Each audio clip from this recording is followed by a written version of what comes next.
ठीक है, recording start हो चुकी है।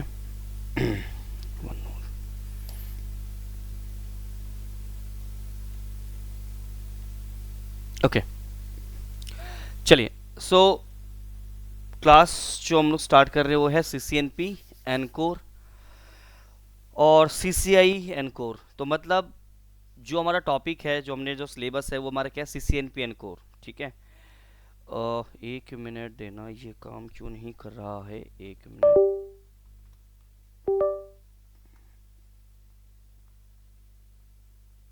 ठीक है, नाइस। देखो, बेसिकली हमारा जो सिलेबस है वो है CCNP एनकोर। एनकोर का मतलब है एंटरप्राइज कोर। ठीक है। इसमें आप देख रहे हो कि मैं CCNP एंड CCI, मतलब अगर मैं बात करूं कि हम अगर CCNP एनकोर करते हैं तो साथ साथ हमारा CCI भी होता है। अब वो कैसे हो रहा है? ठीक है, मतलब हम CCNP कर रहे हैं और हम CCI के लिए भी हम प्रिपेयर हो रहे हैं।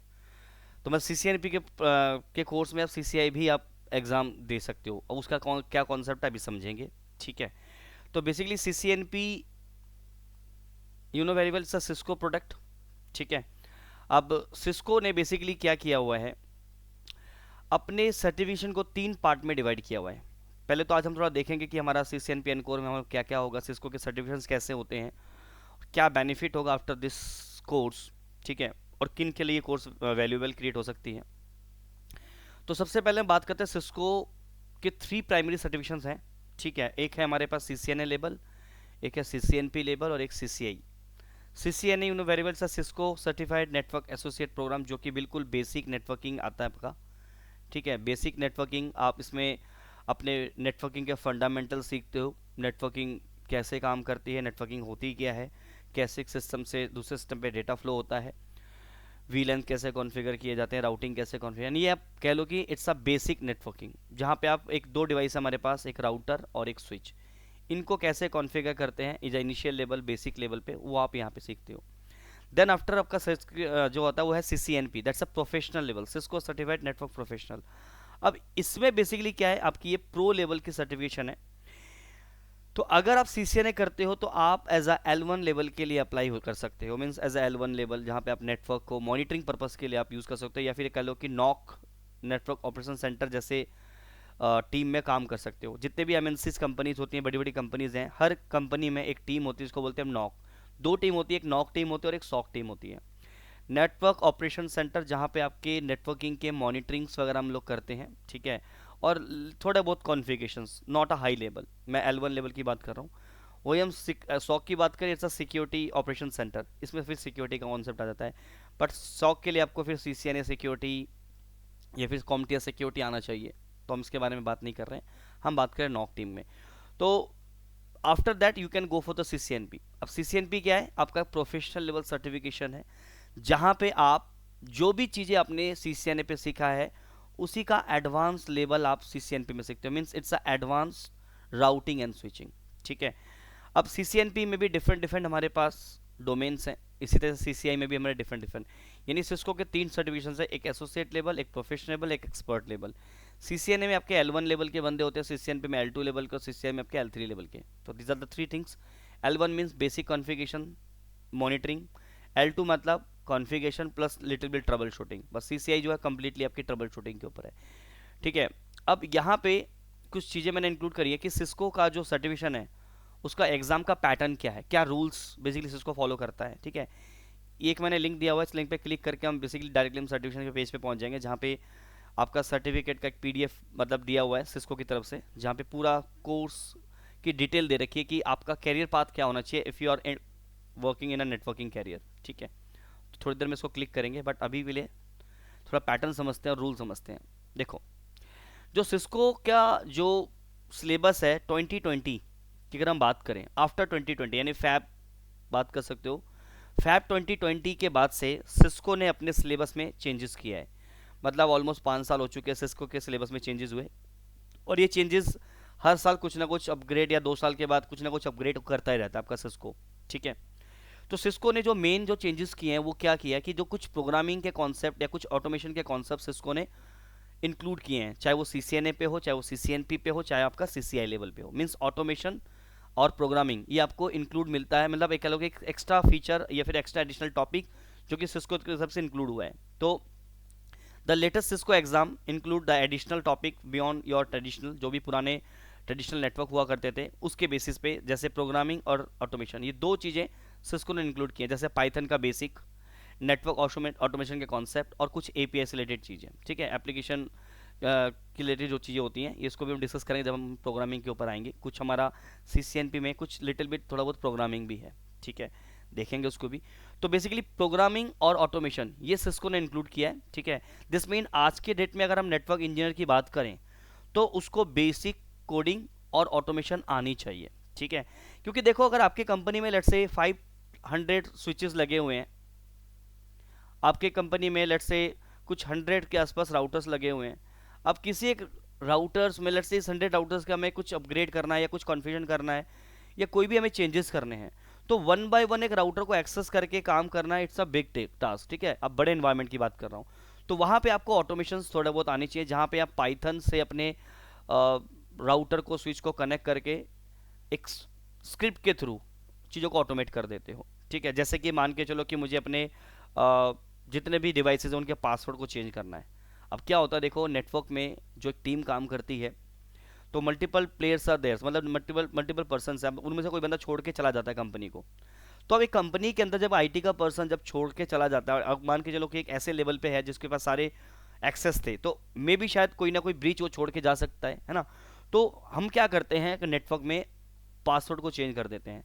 अब अगर मान के चलो आपके नेटवर्क में 500 स्विचेस है, 200 राउटर्स हैं, कुछ 100 के आसपास फायरवॉल्स है, फिर लेट्स से 50 के आसपास फायरवॉल्स हैं, तो एक एक करके डिवाइसेस को लॉगिन करके उसका पासवर्ड चेंज करना बहुत हैप्टिक हो जाता है। तो उस केस में हम क्या करते हैं, हम वहाँ पे ऑटोमेशन करते हैं। तो फिर हमारे पास थोड़े बहुत बेसिक कोडिंग हमें आनी चाहिए, पाइथन की स्क्रिप्ट बनानी चाहिए। इससे हम क्या करते हैं, अब ये पाइथन या फिर जो जो हम लोग यूज़ करेंगे उससे बेसिकली कैसे हम अपने डिवाइस को कनेक्ट करते हैं। तो ये जो एपीआई है ना, ये एपीआई बेसिकली हेल्प करता है आपके उस डिवाइस के साथ और आपके उस एप्लीकेशन जिससे भी जो भी आप प्रोग्रामिंग वगैरह यूज़ करो, जैसे पाइथन वगैरह, तो पाइथन के बीच में और आपके डिवाइस के बीच में कौन हेल्प करता है, एपीआई से। एपीआई कह लो कि एक इंटरमीडिएटर की तरह काम करता है, डिटेल में डिस्कस करेंगे जब हम एपीआई के बारे में पढ़ेंगे। तो एपीआई एक इंटरमीडिएटर होता है जिसको जो क्या करता है, पाइथन और आपके डिवाइस के बीच में कम्युनिकेशन करवाता है। यानी अगर आप कहो कि अगर मेरे पास लेट्स से हमारे पास 500 मशीन है, इन सभी के मुझे पासवर्ड को चेंज करना है, तो हम पाइथन के स्क्रिप्ट के थ्रू हम सभी डिवाइस को एट द सेम टाइम हम एक ही बार में पासवर्ड चेंज कर पाएंगे। तो इसलिए ऑटोमेशन की रिक्वायरमेंट, तो आज के डेट में जो नेटवर्क इंजीनियर्स हैं उनको बेसिक कोडिंग और बेसिक ऑटोमेशन, मैं ये नहीं कह रहा हूँ कि फुल कोडिंग आपको आनी चाहिए कि कल को आप कोडिंग में घुस जाओ जाके, नो। आपका सिस्को कहता है कि अगर आपको कोडिंग में इंटरेस्ट है तो आप सिस्को का एक डेवनेट करके एक प्रोग्राम है जो टोटली ऑटोमेशन के ऊपर बेस्ड है। कुछ लोगों को प्रोग्रामिंग अच्छी लगती है, ऑटोमेशन पर अच्छा लगता है काम करना, तो they can move the switch. तो हमारे पास सिस्को के अंदर डिफरेंट डिफरेंट डोमेन्स है। यानी अगर हम नेटवर्किंग की बात करें तो नेटवर्किंग में डिफरेंट डिफरेंट डोमेन्स हैं, बात करेंगे जैसे ऑडियो वीडियो एक डोमेन हो गया, राउटिंग स्विचिंग एक डोमेन हो गया, सिक्योरिटी एक डोमेन हो गया, डेटा सेंटर एक डोमेन हो गया, ऑडियो वीडियो को हम लोग कोलैबोरेशन बोलते हैं। तो डिफरेंट डिफरेंट डोमेन है, ठीक है। तो अब आपका किस में इंटरेस्ट है, और एक है डेवनेट ऑटोमेशन। तो ये मल्टीपल ट्रैक्स हैं और हर ट्रैक में आपको एसोसिएट लेवल, प्रोफेशनल लेवल और एक्सपर्ट लेवल की ट्रेनिंग मिलती है। तो डिपेंड ऑन यू कि आपको किस में एक्सपर्ट होना है, राउटिंग स्विचिंग में एक्सपर्ट होना है, सिक्योरिटी में एक्सपर्ट होना है, आपको डेटा सेंटर में एक्सपर्ट होना है, सर्विस प्रोवाइडर का भी एक ट्रैक है, सर्विस प्रोवाइडर में आपको एक्सपर्ट होना है, तो आप कर सकते हो, ठीक है। तो मोस्ट प्रोबेबली जो जो जो ज़्यादातर लोग करते हैं वो राउटिंग स्विचिंग या फिर सिक्योरिटी, इसमें ज़्यादातर लोग एंट्री करते हैं। बट अगर आपको राउटिंग, अगर आपको एक्सपी पे जाना है या आपको डेटा सेंटर पे जाना है, तो एटलीस्ट आपको राउटिंग स्विचिंग की नॉलेज होनी चाहिए, देन आप डेटा सेंटर में या फिर सर्विस प्रोवाइडर में जा सकते हो। बात करेंगे जब हम सर्टिफिकेशन को ओपन करेंगे, but right now second light पे चलते हैं कि सीसीएनए इज नॉट प्रीरिक्विजिट। तो देखो 2020 के बाद से ना, यानी 2020 के बाद से सीसीएनए जो है, अगर आपको सीसीएनपी करना है ना, तो सीसीएनए इज नॉट प्रीरिक्विजिट। इसका मतलब क्या है, देखो कई लोगों को ये होता है कि अच्छा मैंने सीसीएनपी करना है तो मुझे सीसीएनए की नॉलेज चाहिए। तो सीसीएनए की नॉलेज तो आपको चाहिए, ऑल्दो इंपॉर्टेंट नोट यहां पे लिखा हुआ है कि although CCNA is not required, exam conduct करने के लिए आपको सीसीएनए के एग्जाम के लिए, देखो पहले क्या होता था कि आपको अगर सीसीएनपी अगर आपको करना है या सीसीएनपी का एग्जाम अगर आपको देना है, तो उससे पहले आपको CCNA is mandatory, CCNA mandatory था, मतलब सीसीएनए का एग्जाम दोगे then you can conduct the CCNP exam. अब डायरेक्टली सीसीएनपी में अप्रोच नहीं कर सकते थे बिफोर 2020, बट आफ्टर 2020 के बाद से ये चीजें खत्म कर दी सिस्को ने, कह रहा है कि नहीं, आपको सीसीएनए का एग्जाम देना जरूरी नहीं है, CCNA is not prerequisite for CCNP, मतलब सीसीएनए सर्टिफिकेशन मैंडेटरी नहीं है, पहले था बिफोर 2020 सीसीएनए सर्टिफिकेशन मैंडेटरी था अगर आपको सीसीएनपी में आना है, but right now there is no prerequisite, you can directly go with the CCNP, मतलब आप सीसीएनए की ट्रेनिंग लो, आप सीसीएनपी की ट्रेनिंग लो और डायरेक्टली सीसीएनपी का एग्जाम दो, खत्म। तो सीसीएनए में आपका $300 ऑलमोस्ट बच जाता है। अगर आपको लेट्स से आपको नेटवर्क में अगर आगे बढ़ना है, नेटवर्क में ही आपकी जर्नी करनी है, तो आप सीसीएनपी का डायरेक्ट एग्जाम दीजिए। क्यों? क्योंकि आपको सीसीएनए का एग्जाम देने की जरूरत नहीं है, क्योंकि सीसीएनपी आप डायरेक्टली दे सकते हैं। Candidate can directly attempt the CCNP core exam. अब जो कि मैंने बताया कि although CCNA is not prerequisite but CCNA level fundamental are strongly recommended. क्यों? क्योंकि तभी आप सीसीएनपी के टॉपिक को समझ पाएंगे, मतलब आपकी एज अ ट्रेनिंग आपको होनी चाहिए सीसीएनए की, ठीक है। बहुत से इंस्टीट्यूट को मैंने देखा कि नहीं यार जरूरत नहीं सीसीएनए की, बट मैं कह रहा हूं कि जरूरत है। अगर आप डायरेक्टली सीसीएनए को किए बिना आप सीसीएनपी में एंटर मारोगे तो प्रॉब्लम आएगा। मैं ये कह रहा हूं कि चाहे पहले ही आपने बहुत टाइम पहले किया हो, सर मैंने ना 8 साल पहले सीसीएनए किया था, क्या अब मुझे दोबारा सीसीएनए करने की जरूरत है? नहीं, क्योंकि अगर आपको पता है आईपी एड्रेस क्या है, आपको मालूम है ओएसआई मॉडल क्या है, वीलैन आपको थोड़ा बहुत पता हो, राउटिंग वगैरह मालूम है, that's enough for to do the CCNP.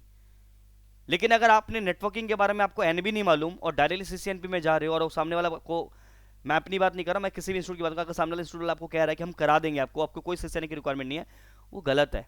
आपको करा देगा लेकिन मैं गारंटी ले सकता हूं आपको समझ में नहीं आएगा। क्यों? क्योंकि सीसीएनए इज मैंडेटरी। जब तक आपका बेस आपका क्लियर नहीं होगा, फंडामेंटल आपके क्लियर नहीं होगा, आप एडवांस लेवल की चीजें कैसे सीख लोगे? क्योंकि वहां पे आप अगर रट लोगे कोई चीजों को तो आप ट्रबल शूटिंग नहीं कर पाओगे।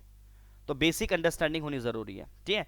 लेकिन सीसीएनए के एग्जाम के लिए आपको सीसीएनए का सर्टिफिकेट पहले निकालना जरूरी नहीं है। आप डायरेक्टली सीसीएनए का ट्रेनिंग लीजिए, सीसीएनपी की ट्रेनिंग लीजिए और डायरेक्टली सीसीएनपी का एग्जाम दीजिए, सीसीएनए का एग्जाम मत दीजिए। अगर आपको सीसीएनपी नहीं करना, सीसीएनए कीजिए, सीसीएनए एग्जाम दीजिए। कुछ लोग सीसीएनए इसलिए करते हैं क्योंकि उनको क्लाउड में जाना है, उनको साइबर सिक्योरिटी में जाना है, तो नेटवर्किंग तो आपको हर जगह मिलेगा, चाहे आप किसी भी फील्ड में जाओ, आईटी के किसी भी फील्ड में जाओ, क्योंकि बिना नेटवर्किंग के तो कुछ भी पॉसिबल नहीं है। अगर बंदा एक नेटवर्क में एक एप्लीकेशन भी अगर आपको डेवलप करना है, एप्लीकेशन को भी अगर आपको चलाना है, तो उसके लिए भी नेटवर्किंग कंपलसरी है। तो नेटवर्किंग की बेसिक अंडरस्टैंडिंग आप किसी भी फील्ड में चले जाएं, चाहे आप साइबर सिक्योरिटी में चले जाएं, चाहे आप क्लाउड में चले जाएं, चाहे आप डेवऑप्स में चले जाएं, चाहे आप प्रोग्रामिंग में चले जाएं, नेटवर्किंग आपको हर जगह मिलेगा, ये पीछा नहीं छोड़ता। और ये एक ऐसा कॉन्सेप्ट है जो कि हर जगह जरूरत पड़ती है, ठीक है। तो सीसीएनए इज नॉट प्रीरिक्विजिट, जैसे हमने डिस्कस किया। अगला जो है वह CCNA specialization are not longer offered. पहले क्या होता था 2020 में? 2020 में सीसीएनए अगर हम करने जाते थे तो सीसीएनए के अंदर डिफरेंट ट्रैक्स होते थे, जैसे सीसीएनए का राउटिंग एंड स्विचिंग, सीसीएनए का security, CCNA wireless, CCNA data centre, CCNA service provider. मतलब अगर आपको राउटिंग स्विचिंग में ही जाना है, लेट्स से आपको सीसीएनपी राउटिंग स्विचिंग में जाना है, अगर मैं बात करूं 2020 से पहले की, तो पहले आपको सीसीएनए का राउटिंग स्विचिंग करना होता था, फिर आपको सीसीएनपी राउटिंग स्विचिंग। अगर आपको सीसीएनपी सिक्योरिटी में जाना है तो पहले सीसीएनए सिक्योरिटी करेंगे, उसके बाद आप सीसीएनपी सिक्योरिटी करेंगे। यानी बिफोर 2020, देखिए अगर आप कोई चीज कोर्स कर रहे हैं, जैसे सीसीएनपी कर रहा हूं मैं, या कोई भी कोर्स कर रहे हो, चाहे आप क्लाउड कर रहे हो, चाहे आप साइबर सिक्योरिटी कर रहे हो, आपको ना उसका सर्टिफिकेशन की नॉलेज होनी जरूरी है कि हम जो चीज कर रहे हैं उस पर कौन कौन से ट्रैक्स हैं, उन ट्रैक्स को हमें क्या बेनिफिट मिल सकता है। क्योंकि आपको मालूम ही नहीं है कि हम ये चीज को कोर्स को क्यों कर रहे हैं, इस कोर्स की क्या वैल्यू है, इस कोर्स के सर्टिफिकेशन के क्या क्या नाम है, और क्या आगे स्टेप, अगर मैं इसको आज कर लेता हूं तो मेरा नेक्स्ट स्टेप क्या रहने वाला है। जब तक ये चीज क्लियर नहीं होगा ना, कोई फायदा नहीं आंख बंद करके कुछ भी करने का। तो इसलिए मैं ये चीजें क्लियर कर रहा हूं कि अगर आप सीसीएनपी एनकोर कर रहे हैं तो एनकोर के बाद भी क्या क्या अपॉर्चुनिटीज हो सकती हैं, सीसीएनपी एनकोर के बाद क्या मुझे और कुछ करना जरूरी है या नहीं करनी है, या जो हम कर रहे हैं उसमें क्या बेनिफिट है, ये हम लोग डिस्कस कर रहे हैं। तो बिफोर 2020 सीसीएनए एक डेडिकेटेड कोर्स होता था जिसमें कि अगर आपको किसी भी ट्रैक में सीसीएनपी करना हो, सीसीआई करना हो, तो सबसे पहले आपको सीसीएनए करना जरूरी था। अब सीसीएनए के अंदर डिफरेंट डोमेन्स थी, जैसे CCNA routing switching, CCNA security, CCNA wireless, but अब ये सब चीजें खत्म कर दी गई हैं after 2020, but before 2020 that are separate CCNA level, but right now these are individual CCNA specialization have been discontinue, खत्म कर दिया सिस्को ने इसको। सिस्को ने कहा कि कोई अब सीसीएनए राउटिंग स्विचिंग नहीं है, कोई सिक्योरिटी नहीं है, कोई वायरलेस नहीं है, अब डायरेक्ट सीसीएनए, एक ही सीसीएनए, सिर्फ only one CCNA, that is called CCNA 200.301। और मैं बोलता हूं कि सीसीएनए जो है एक kind of a fruit chart है। फ्रूट चार्ट मतलब एक ऐसा कंटेनर है जिसमें सारे कुछ छोटे छोटे हर तरह के फ्रूट्स आपको डाल दिए गए हैं। अब जो फ्रूट आपको पसंद है उस फ्रूट का स्पेसिफिकेशन आप कर लीजिए। तो मतलब सीसीएनए आज की डेट में, अगर आप सीसीएनए की बात करें 200.301 के अंदर, तो इसके अंदर आपके पास राउटिंग स्विचिंग भी है, प्लस आपके पास सिक्योरिटी भी है, प्लस कुछ सर्विस प्रोवाइडर के कॉन्सेप्ट डाल दिए हैं, कुछ वायरलेस के कॉन्सेप्ट डाल दिए हैं, कुछ सिक्योरिटी के तो ही। तो these are the combination, automation है प्लस ऑटोमेशन। तो मतलब right now this is the fruit chart, routing switching के भी पार्ट है। मतलब आज की डेट में देखो, इंजीनियर से ये एक्सपेक्ट किया जाता है कि भले ही आपको, क्योंकि क्या होता था पहले, क्या सिक्योरिटी की टीम अलग होती थी, राउटिंग स्विचिंग की टीम अलग होती थी, वायरलेस की टीम अलग होती थी।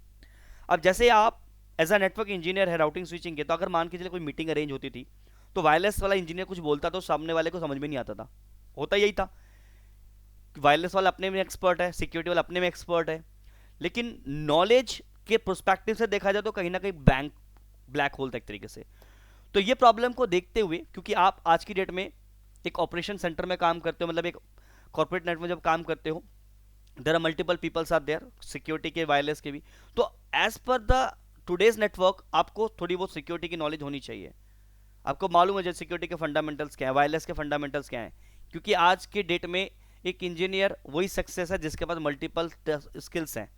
सिंगल स्किल के साथ मार्केट में निकलोगे कोई नहीं आपको खरीदेगा, क्योंकि whenever you go to the interview, बस हम वहां पे क्या करने जाते हैं, अपने आप को बेचने जाते हैं कंपनी को कि भाई खरीदो, बट कोई कंपनी में खरीदते नहीं है, या कोई कंपनी में हायर क्यों नहीं करते, because we have some lack of skills. क्योंकि लैक ऑफ स्किल्स के लेके आप जाओगे मार्केट के अंदर, मैं ये नहीं कहता मुझसे कुछ सब कुछ करो, बस हमेशा यही कहता हूँ कुछ भी करो बट करो, क्योंकि ये एक टाइम आएगा जब आप अपने आप को ये बोल के कहोगे कि सिर्फ मेरी एज निकल गई, इतने सालों में मैंने कुछ नहीं किया, अब मैं कुछ करने के लिए निकला हूं, लेकिन कंपनी मुझे हायर नहीं करे क्योंकि यू आर सो ओल्ड। तो अगर आप किसी कंपनी में आज 10 साल नौकरी करके बैठे हो, सीसीएनए करने के बाद आपने 5 साल कंपनी में लगा दिए, और 5 साल के बाद अपने आप को बोलो कि I am 5 year experience in networking, आप अपने आप को बेवकूफ बना रहे हो, सामने वाले को नहीं। क्यों? क्योंकि पिछले 5 सालों में आप उसी टेक्नोलॉजी में काम कर रहे हो जो आपने सीखा था, उसके बाद अपने आप को अपग्रेड नहीं किया। And whenever you go to the market कि भैया मुझे जॉब चाहिए, नहीं है जॉब। क्यों? क्योंकि आपके पास स्किल्स ही नहीं है। 5 साल को जस्टिफाई नहीं कर पाओगे सामने वाले को, मैंने पिछले 5 साल में मैंने क्या किया है, क्योंकि हर साल, आज तो हर डे कुछ ना कुछ नया आ रहा है, तो हर साल टेक्नोलॉजी बढ़ रही है, कुछ ना कुछ नया आता ही जा रहा है। अब एआई आ गया है, जब आपने सुना होगा कि जब लोकल इंफ्रा था और जब क्लाउड आया था, स्टार्टिंग में बूम हुआ था, भाई क्लाउड सीख लो नहीं तो नौकरी चली जाएगी। तो क्लाउड सीखने से नहीं, सीखने से नौकरी क्यों जाएगी? क्योंकि जो बंदा क्लाउड सीख के आएगा वो आपकी नौकरी खा जाएगा, क्योंकि आपको क्लाउड नहीं आता है। कंपनी बोलेगी क्लाउड भी बंदा, मुझे मेरा जो इंफ्रा हम क्लाउड में डिप्लॉय करने जा रहे हैं, तो हमें क्लाउड का बंदा चाहिए। आप नहीं सीख रहोगे तो मैं दूसरा बंदा हायर करूंगा जिसको आता होगा, वो आपकी जगह रिप्लेस कर जाएगा। इसी तरीके से आज के में एआई है, ऑटोमेशन है, वेट करो 5 से 7 साल और, उसके बाद देखना जिनको एआई, जिनको ऑटोमेशन आता है, वो हर उस बंदे की नौकरी खा जाएगा जो मैनुअल पीजी पे काम कर रहा है। मैं गारंटी इस चीज़ की ले रहा हूँ, क्योंकि आज की डेट में जो आप देख रहे हो ना कि अमेजोन इतने लोगों को निकाल रहा है, क्यों निकाल रहा है?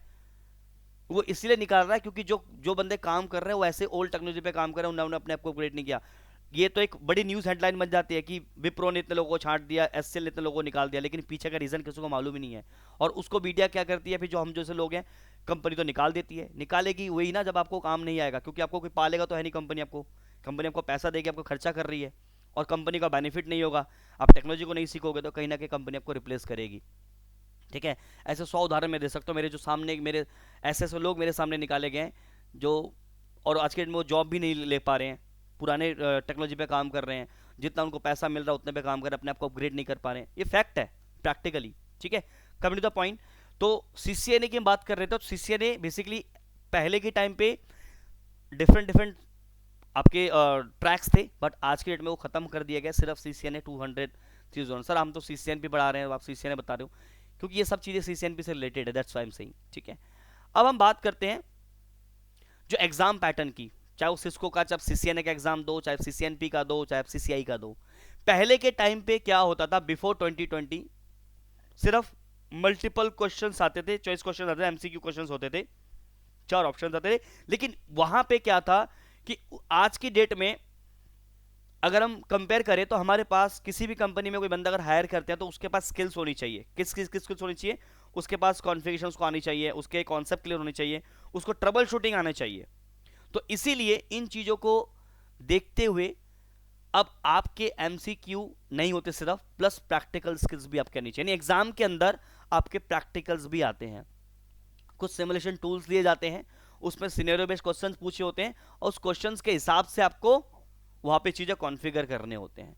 तो कोर एग्जाम मैं बताऊंगा किस तरह से एग्जाम हमें हमारे क्वेश्चंस, मैं छोटे छोटे लैब्स बनाऊंगा, उसमें भी आपके कुछ टास्क दिए होंगे, उस टास्क को आपको करना होता है। एग्जैक्टली एग्जाम में भी यही होगा, आपके पास कुछ टास्क दिए होंगे, उस टास्क को आपको कॉन्फ़िगर करना होगा, ठीक है। थोड़ी बहुत ट्रबल शूटिंग होगी कि अगर ये दो सिस्टम आपस में पिंग नहीं कर रहे हैं तो आप क्यों नहीं कर, आप चेक करो। अब क्या चेक करोगे? IP चेक करोगे और तमाम चीज़ें चेक करोगे, उसके बाद आपको तो ये सब चीज़ें आप जब लैब्स को रहोगे ना तभी आपको क्लियर होंगी।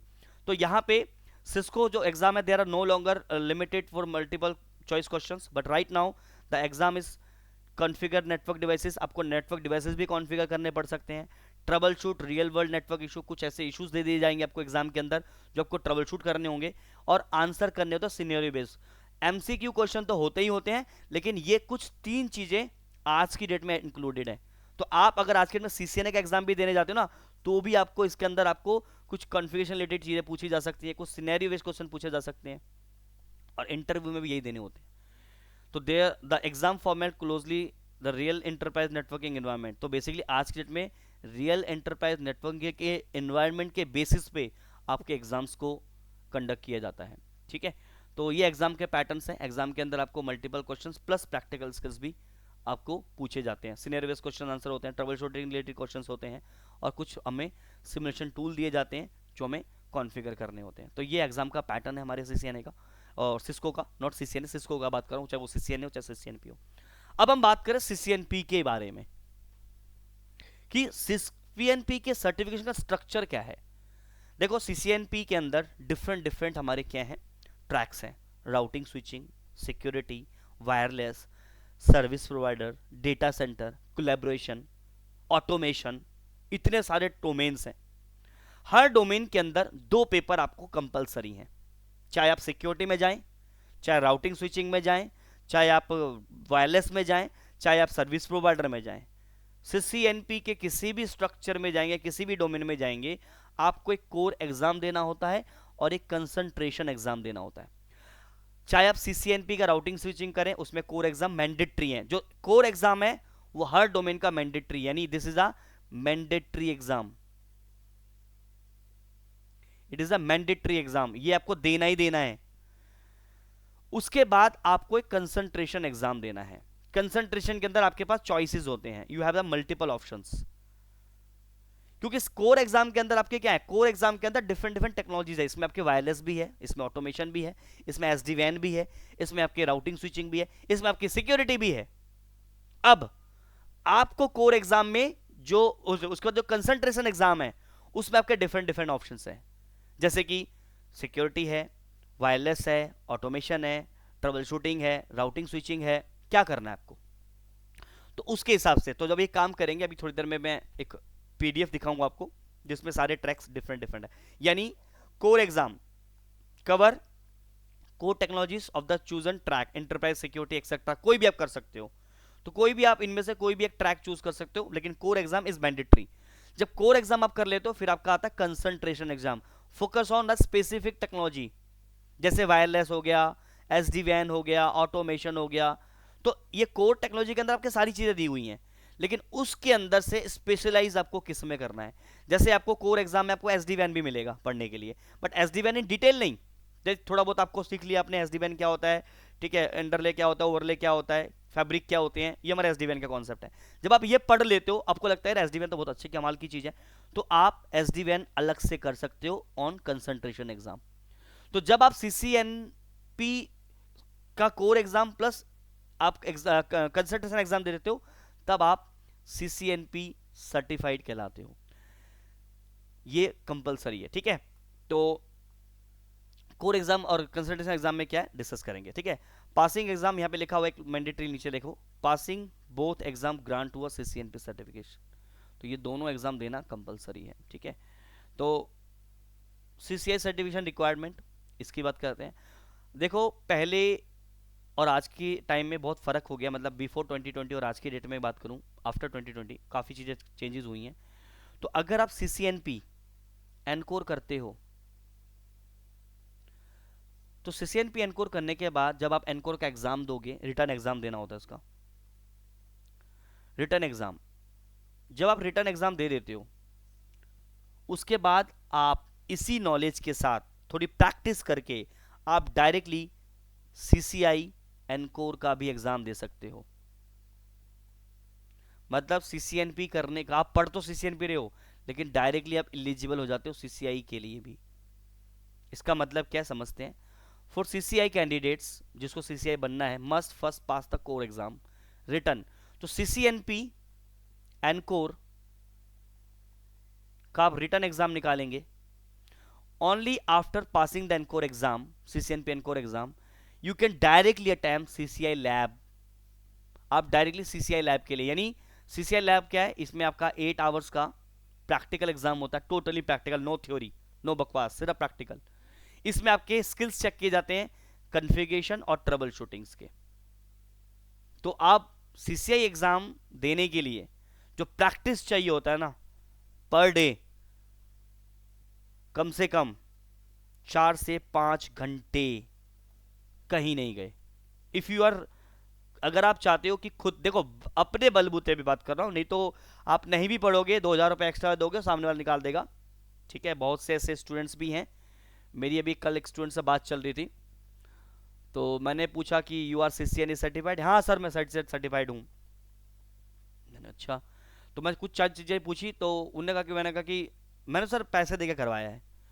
तो कहने का मतलब है कि देखो, पैसे देके करवाना कोई बुरी बात नहीं है, कुछ लोग के पास देखो टाइम नहीं है, लेकिन मैं आपको बता दूं कि जब आप किसी चीज़ को पैसा देके करवाते हो ना, तो वहाँ पे आपकी नॉलेज नहीं है, वो बस ऐसी है कि वहाँ पे आपकी नॉलेज नहीं है। देखो आप किसी चीज़ को प्रॉक्सी करके, मतलब एज आ किसी के बिहाफ में, मतलब आपके बिहाफ में कोई बंदा सामने वाला एग्जाम देके और आपको हेल्प करके आप निकाल दे रहे हो, उसमें आप अपने आप को स्किल्स नहीं करना कर रहे हो, आपकी नॉलेज नहीं वहाँ पे गेन हो रही है। और यही कमी रह जाती है लोगों के अंदर जब वो जॉब नहीं ले पाते हैं, क्योंकि आप जब तक खुद से एग्जाम नहीं दोगे, आपके दिमाग नहीं काम करेगा, तो फिर आप चीज़ें कैसे काम करोगे। तो वो मुझे बोल रहे थे कि सिर्फ मैंने तो सिर्फ सीसीएनए का जो है एग्ज़ाम, वो मैंने एज आ दिया है, तो सीसीएनपी का कुछ हो तो आप करवाते हो क्या। मैं कहा मैं तो सिर्फ ट्रेनिंग करवाता हूँ, मैं पासिंग के लिए मैं वो चीज़ की नहीं है कि आपके बेसिस पे, हाँ ऐसे जुगाड़ पानी हो जाते हैं, और भी मेरे मेरे पास नॉन में है जो कि करवाते हैं सब चीज़ें, लेकिन ये चीज़ गलत है, ठीक है। तो यहाँ पे कहने का मतलब है कि अगर आप सीसीएनपी का एग्ज़ाम दे देते हो, रिटर्न एग्ज़ाम दे देते हो, after that you can directly go for the CCI lab इसी नॉलेज के साथ। वहाँ पे सिर्फ और सिर्फ आपके ट्रबल शूटिंग्स, वहाँ पे सिर्फ और सिर्फ आपके कॉन्फ़िगरेशंस के ऊपर, यानी 8 आवर का एग्जाम होगा। तो सीसीएनपी करने के साथ साथ आप इन इसी कोर्स के साथ आप सीसीआई का भी एग्ज़ाम दे सकते हो, ठीक है। थोड़ा कॉस्टली होता है, क्यों, क्योंकि इसकी वैल्यू है। अगर आप सीसीआई करने के बाद आप किसी कंपनी में एज अ जॉब के लिए जाते हो, तो आपकी अच्छी खासी पैकेज भी 15-16 लाख 17 लाख का पैकेज इजिली है आफ्टर दिस, क्योंकि यहाँ पे सीसीआई लेवल का ऑब्वियसली यार आपके L3 लेवल की नॉलेज हो जाएगी, ट्रबल शूटिंग, तो मोस्टली आप टैक इंजीनियर कहलाओगे, तो फिर आपको जो सिस्को जैसी कंपनी में आपको इजीली चांसेस मिल जाते हैं, ठीक है। तो this is all about your, तो हाई लेवल की demanding hands on practical exam है, पूरा का पूरा प्रैक्टिकल बेस्ड है ये, ठीक है। अब क्या है नेक्स्ट, खत्म, ठीक है। तो अब एक काम करते हैं, सबसे पहले हम सिलेबस के बारे में बात करते हैं। सीसीएनपी का जो सिलेबस है हम उसके अंदर क्या क्या सीखेंगे। तो अगर मैं आपको, हाँ हेलो सर। जी बोलो। अरे कोर एग्जाम आपने बताया सर, कोर एक एग्जाम होता है, कंसल्टेशन होता है, कोर एग्जाम देने के बाद वो जम कर सकते हैं सीसीआई एग्जाम देने के लिए वो कर सकते हैं वो। हाँ बिल्कुल दे सकते हो, सीसीएनपी के अंदर डायरेक्ट सीसीआई के एग्जाम दे सकते हो। मैं भी दिखा रहा हूँ आपको, वेट करो, कंसंट्रेशन एग्जाम का भी दिखा रहा हूँ, होल्ड करो एक मिनट।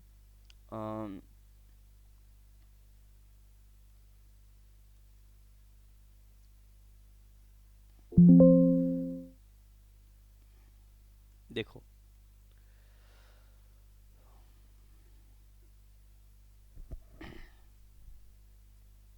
ठीक है, ये देखो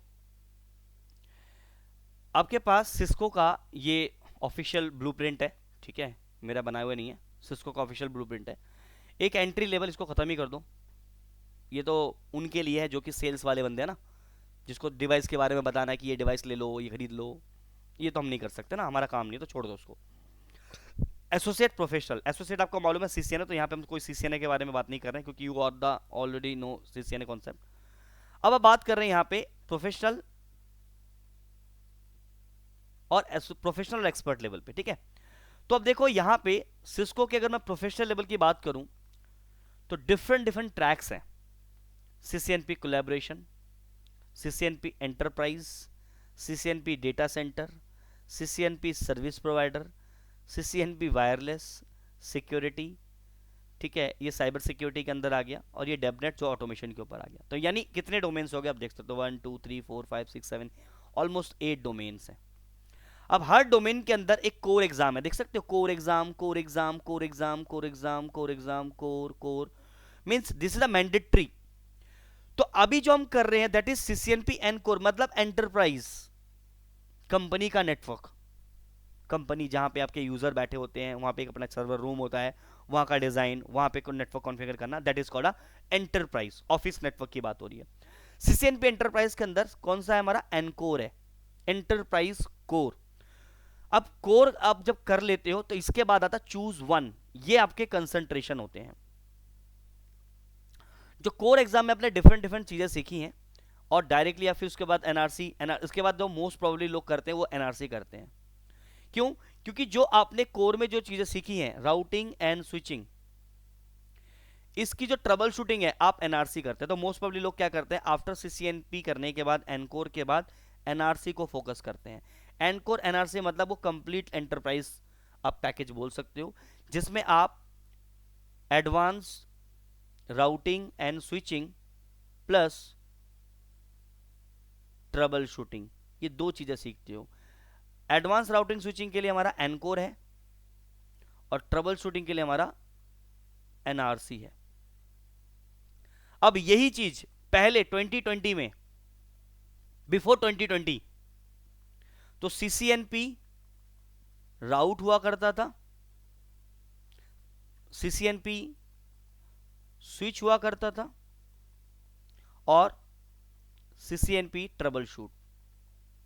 ये तीन डिफरेंट पेपर होते थे पहले, ये पहले दिन डिफरेंट पेपर होते थे। राउट, सीसीएनपी राउट सेपरेट था, सीसीएनपी स्विच सेपरेट था, और ट्रबल शूट सेपरेट था। ये तीन पेपर देने के बाद आप सीसीएनपी एंटरप्राइज का सर्टिफिकेशन ले सकते थे, तीन एग्जाम देने के बाद। सीसीएनपी ने, सिस्को ने इसको खत्म कर दिया, और इसको लेकर आया सीसीएनपी एनकोर। एनकोर का मतलब है this two paper, routing switching combine करके एनकोर कर दिया, ठीक है, और ट्रबल शूट को नाम दे दिया गया NRC, advance routing switching infrastructure, ठीक है, जिसमें आप ट्रबल शूटिंग करते हैं। तो encore plus NRC, that time you will get a CCNP enterprise. इसी तरीके से आपके जो सिक्योरिटी है उसमें भी आपको सिक्योरिटी का एस्कोर देना पड़ेगा, और you have different different devices. अब देखो ये जो यहाँ पे देखो वीपीएन, वीपीएन का एक सेपरेट सेक्शन है। एस्कोर के अंदर देखो, ये जो एक्सकोर है ना, इस एक्सकोर के अंदर ये सारे चीजें थोड़ी थोड़ी हैं, everything is small small small small things are including here. अब उनमें से किसी एक में अगर आपको स्पेशलाइज होना है, उनमें सब ये कर सकते हो। तो आपको अगर एक्सकोर करना है तो एक्सकोर के बाद आप, कुछ लोग वीपीएन करते हैं, कुछ लोग डब्ल्यूएस करते हैं, कुछ लोग सीज करते हैं, तो डिफरेंट डिफरेंट ऑप्शंस हैं हमारे पास। इसी तरीके से हमारे पास एनकोर के अंदर है, ठीक है, ये वायरलेस का सेक्शन है, ये ऑटोमेशन का सेक्शन है, ये आपका एसडी वैन का सेक्शन है। तो ये डिफरेंट डिफरेंट हमारे पास प्रोडक्ट हैं। तो जो मोस्ट प्रोबेबली जो सीसीएनपी में करते हैं हम लोग, वो ये encore plus NRC most probably. इसके बाद अब ऐसा नहीं कि एनकोर कर लिया, एनआरसी कर लिया, क्या मैं इनको कर सकता हूँ? बिल्कुल कर सकते हो। अगर आपका चार्ज लेट्स से आपको एसडी वैन अलग से करना है तो एसडी वैन कर सकते हो आप अलग से, ये रहा सॉरी एसडी वैन, इस तरह से आप कर सकते हो। आपको वायरलेस भी सीखना है तो वायरलेस कर सकते हो डायरेक्टली, आप सीसीएनपी का वायरलेस कोर कर लो, फिर इसके बाद ये दोनों में से कोई एक कर लो। तो देखा होगा आपने, कई लोग जो इंजीनियर्स होते हैं उसमें लिखा होता है CCI, ऐसे करके लिखा होता है उनके पास, CCI एक्स 5x लिखा होता है। 5x का मतलब उन्होंने डिफरेंट डिफरेंट 5 सर्टिफिकेशन निकाली हुई हैं, 5 सर्टिफाइड है वो, 5 डिफरेंट डोमेन पे सर्टिफाइड है। कोई लिखा होता है CCI 2x, इसका मतलब 2 बार CCI नहीं किया है, उससे 2 अलग अलग डोमेन पे सर्टिफिकेशन ली हुई है। तो 3x 2x 5x इससे लिखा होगा तो समझ जाना वो 5 डिफरेंट डोमेन पे सर्टिफाइड है, 2 डिफरेंट डोमेन पे सर्टिफाइड है। तो 2 के लिए आपको ये दोनों होने चाहिए, ठीक है। तो अब यहाँ पे देखो, ये तो प्रोफेशनल लेवल की बात हो गई। इसके बाद आता है आपका एक्सपर्ट लेवल। यहाँ पे एक सेकेंड, एक्सपर्ट लेवल। अब देखो एक्सपर्ट लेवल के अंदर अगर मैं बात करूं यहाँ पे एंटरप्राइज की, ये रहा एंटरप्राइज। तो यहाँ पे देखो, अगर ध्यान से देखो कि जो CCNP एंटरप्राइज में जो एनकोर कर रहे हैं ना हम लोग, 350 400 का एग्जाम कोड है, सेम है कि नहीं है? देखो एग्जैक्टली सेम है। मतलब आप CCNP करने के बाद डायरेक्टली CCI के लिए भी आप एग्जाम दे सकते हो, बट उसके अंदर क्या करना होता है, आपको लैब कंडक्ट करना होता है। तो मतलब आपने एस्कोर किया, आप फिर उसके बाद सर्विस जो सिक्योरिटी, देखो इसमें भी देखो 350 700 एग्जाम कोड है, यहाँ भी वही है।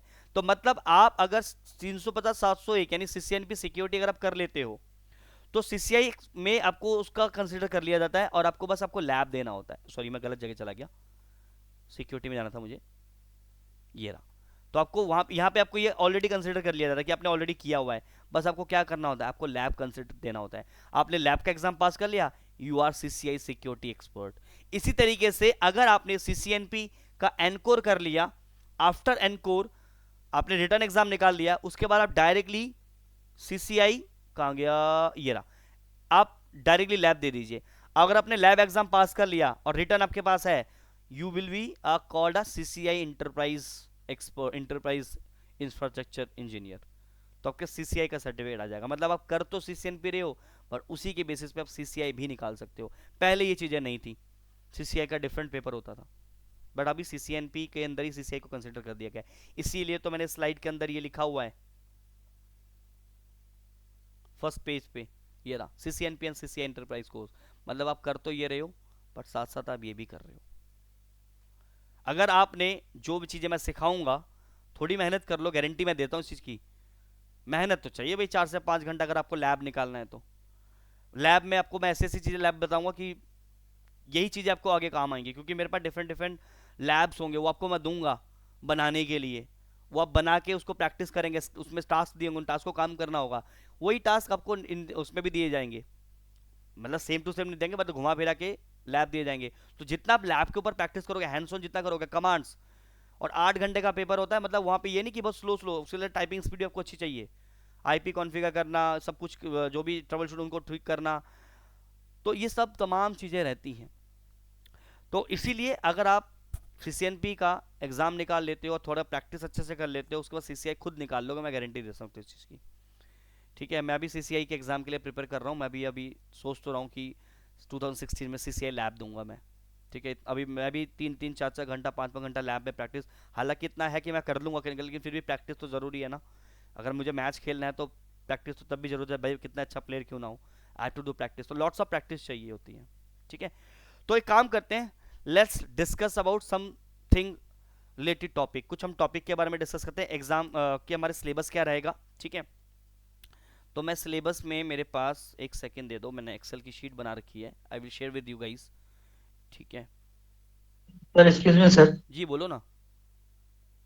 ये इसमें एक्सपायर का भी सिस्टम रहता है क्या, कि तीन मैंने साल अगर का, 3 साल का, सर्टिफिकेशन कोई 3 कर साल का, लिया? 3 साल के लिए वैलिड होता है। 3 साल के लिए बाद कोई भी आप एग्जाम दे दीजिए, CCNA का कोई भी, मतलब कोई भी आप एक नया, देखिए एक बात बताओ, सिंपल सा फंडा है, आप अपने आप को हर साल अपग्रेड करोगे, ये सुन नो, करोगे ना? अब यस मान सर। के चलो, मैं स्लिप पापी से वो पाथ खोलता हूं। देखो आपने अभी क्या किया, मान के चलो कि आपने आपने CCNP एनकोर किया, आपने एनकोर का एग्जाम दिया, तो 3 साल के लिए सर्टिफिकेट वैलिड हो गया, वैलिड हो गया ना। अब यस सर। आपने क्या किया कि उसके बाद NRC कर लिया, तो NRC और एनकोर करने के बाद अब क्या हो गया, आप CCNP एंटरप्राइज इंजीनियर बन गए, आपके पास सर्टिफिकेशन आ गया। अब 3 साल के पास लिए आपके वैलिड है। अब 3 साल में अब कुछ तो नया सीखोगे ना भाई। मान लेते कि आपने SD1 सीख लिया, ठीक है, आपने एसडी सीख लिया, और एसडी सीखने के बाद लेट्स से आपके 2.5 साल आपके एग्जाम को दिए हुए हो चुके हैं, आपके पास सर्टिफिकेशन को सीसीएनपी एंटरप्राइज का आपका सर्टिफिकेट लिए हुए 2.5 साल हो चुके हैं, और 2.5 साल के बाद आपने एक और एग्जाम दिया एसडी का। जैसे ही आपने एसडी को दे दिया एग्जाम, एसडी का आपने सर्टिफिकेशन निकाल लिया, तो जो पिछले जो दोनों आपने दिए थे वो भी रिन्यू हो गए, तो यानी उसकी 3 साल की वैलिडिटी और बढ़ गई। समझ पाए? उसके बाद आपने कहा कि यार चल रहा थोड़ा वायरलेस भी सीख रहे हैं, आपने वायरलेस सीख लिया, एनकोर का एनकोर कर लिया वायरलेस का, तो आपके बाद वायरलेस की टेक्नोलॉजी, वायरलेस की नॉलेज आ गई, वायरलेस का एग्जाम दे दिया। वायरलेस का जैसे आपने एग्जाम दिया, सीसीएनपी, एनकोर, एनआरसी, और आपने जो एसडी किया था उसका, और वायरलेस, तीन की 3 3 साल की वैलिडिटी और एक्सटेंड होगी। समझ पा रहे हो गाइस कैसे? तो मतलब आपकी सर्टिफिकेशन तो एक्सपायर होती है आफ्टर 3 इयर्स, लेकिन आप हर साल, हर 2 साल 3 साल में अगर नई टेक्नोलॉजी आप सीख के उसका एग्जाम देके पास हो जाते हो, तो जो पुराने सर्टिफिकेशन है वो भी ऑटोमेटिकली ऑटो रिन्यू हो जाती है। क्लियर है गाइस? समझ पा रहे हो क्या कहने की कोशिश कर रहा हूं मैं? Yes sir.